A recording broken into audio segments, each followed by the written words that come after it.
আসসালামু আলাইকুম। বর্তমানে আমার হাতে যে কার্ডটা দেখতে পাচ্ছেন, এটা হচ্ছে প্রবাসী কল্যাণ কার্ড, যেটা বিএমইটি কার্ড বলা হয়।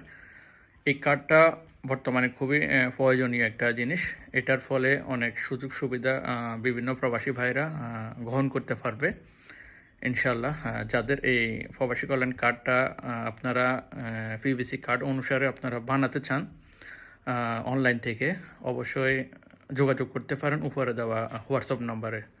আর এটা শুধুমাত্র বাহারান প্রবাসীদের জন্য, মনে রাখবেন। আপনারা হোয়াটসঅ্যাপে কল না করে আপনারা একটা ভয়েস দিবেন, অবশ্যই আপনাদের ভয়েসের উত্তরটা দেওয়া হবে। আর একটা কথা হচ্ছে, মনে রাখবেন, যাদের 2004-এর পরে যাদের পাসপোর্ট, যারা সর্বপ্রথম বাহারান আসছেন, 4-এর পরে 5, 6, 7, 8, 9 সালে যারা আসছেন বা তারপরে যারা আসছেন, তাদের জন্য এই কার্ডটা তাদের মানে অনলাইন করা আছে, তো আপনারা পাবেন। তার আগে যারা আছেন তারা ফোন করবেন না বা যোগাযোগ করে সময়টা নষ্ট করবেন না প্লিজ। যারা 2004-এর পরে আপনারাই পাবেন, আপনাদেরগুলো অনলাইন করা আছে। অবশ্যই বুঝতে পারছেন। ভিডিওটা সবাই একটা শেয়ার করে দিবেন। আসসালামু আলাইকুম।